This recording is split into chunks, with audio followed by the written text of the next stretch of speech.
Assalamualaikum warahmatullahi wabarakatuh. Halo anak-anak, apa kabar? Perkenalkan, nama Ibu Rizka. Kali ini Ibu akan menemani kalian belajar tema 8, lingkungan sahabat kita, subtema 2, perubahan lingkungan pembelajaran pertama. Tapi sebelum kita mulai belajar, mari kita berdoa agar pelajaran yang akan kita pelajari hari ini dimudahkan dalam memahami oleh Allah Subhanahu wa Ta'ala. Berdoa dimulai.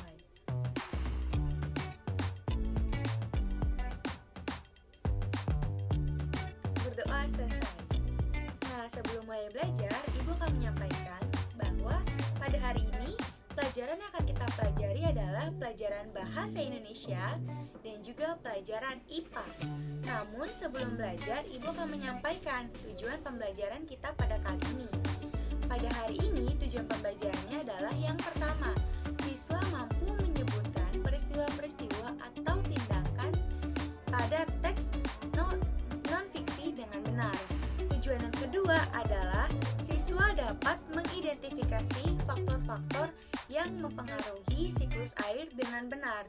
Dan tujuan yang ketiga adalah siswa mampu membuat kesimpulan tentang terjadinya air tanah dan juga air permukaan. Nah, setelah mengetahui tujuan pembelajaran kali ini, apakah kalian sudah siap?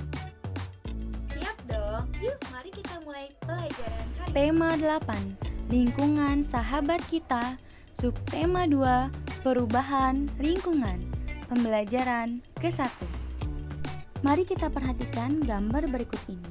Terdapat dua buah gambar.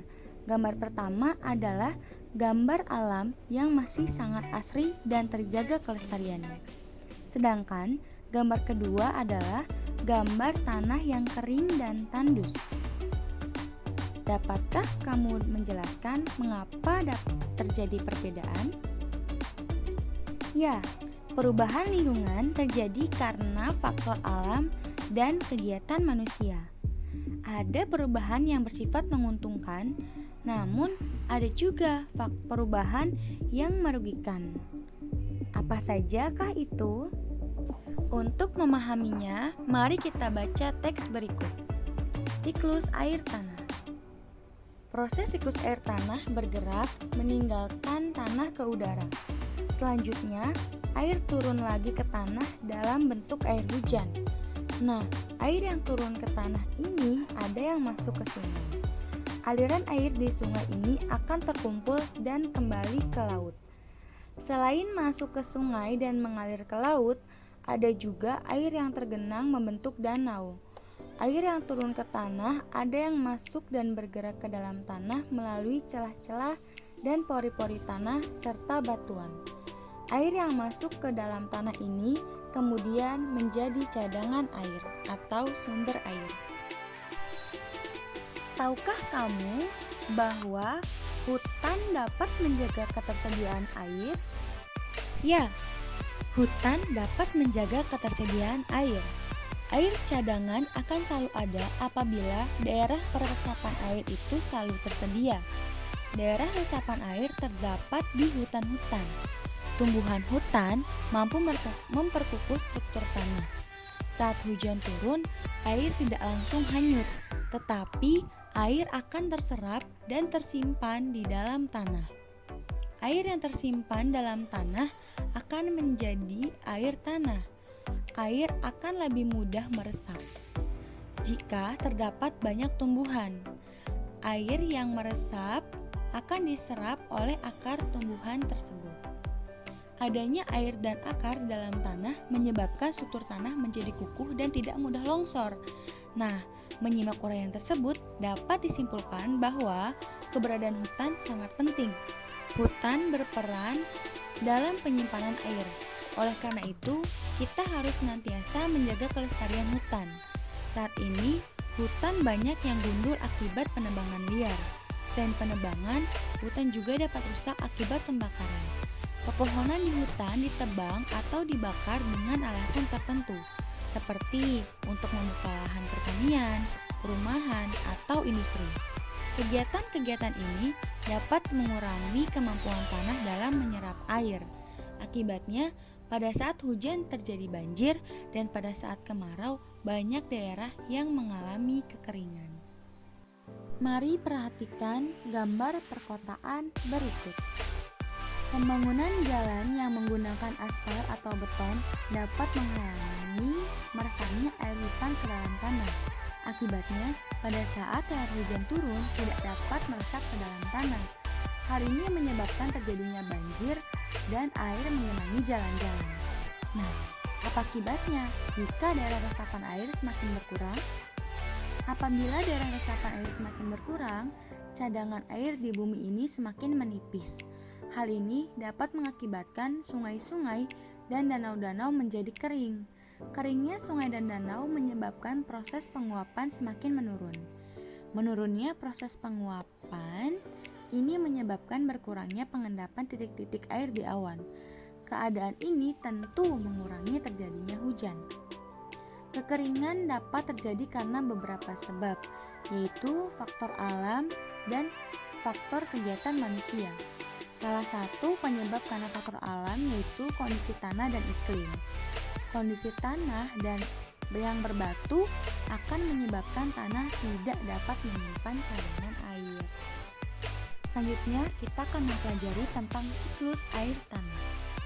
Siklus air tanah adalah proses siklus yang dialami air di dalam tanah, mulai dari air yang berada di permukaan bumi yang bergerak meninggalkan tanah dengan cara menguap karena terpapar cahaya matahari.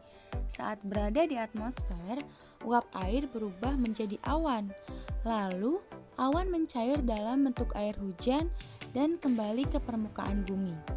Sebagian air hujan akan meresap ke dalam tanah dan sebagian lagi akan ke danau, rawa, sungai, hingga kembali lagi ke laut.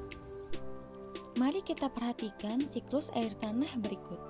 Siklus air tanah dibagi menjadi 3 peristiwa. Peristiwa yang pertama yaitu air bergerak meninggalkan tanah ke udara dan air turun lagi ke tanah dalam bentuk air hujan. Peristiwa yang kedua, air cadangan akan selalu ada apabila daerah peresapan air selalu tersedia. Dan peristiwa yang ketiga, keberadaan hutan sangat penting karena hutan berperan dalam penyimpanan air. Untuk lebih jelasnya, mari perhatikan gambar berikut. Nah, pada gambar tersebut, pada nomor 1 itu baik air yang ada di permukaan bumi, baik air sungai, danau, rawa, maupun laut, itu menguap sehingga di udara uap air tersebut menjadi awan. Setelah uap air di udara menjadi awan, awan akan bergerak terbawa angin. Nah, setelah terbawa angin, awan akan mencair sehingga terjadilah hujan. Dari air hujan ini, sebagian air hujan akan meresap ke dalam tanah dan menjadi air tanah, dan sebagian lagi akan mengalir ke laut. Setelah mempelajari air tanah, kita harus tahu manfaat air tanah apa. Nah, ada beberapa manfaat air tanah. Yang pertama, berguna untuk kehidupan manusia sebagai ketersediaan air bersih untuk kebutuhan sehari-hari, baik untuk minum, memasak, maupun mencuci. Yang kedua, berguna untuk ketersediaan air bagi hewan dan juga tumbuhan. Yang ketiga, merupakan komponen penting dalam siklus hidrologi. Dan yang keempat, sebagai sumber air untuk tanaman, pertanian, juga industri. Dan manfaat selanjutnya adalah sebagai cadangan air bersih secara alami. Setelah kita mengetahui betapa pentingnya air tanah bagi kehidupan, kita harus melakukan upaya pelestarian air tanah. Di antaranya yang bisa kita lakukan adalah yang pertama, melakukan reboisasi. Kedua, menghemat penggunaan air tanah. Dan yang ketiga, tidak membuang limbah ataupun sampah sembarangan.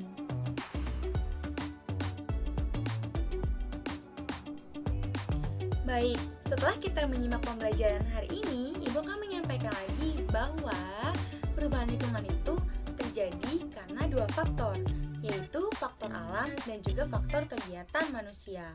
dan perubahan itu ada yang bersifat membangun maupun yang merusak.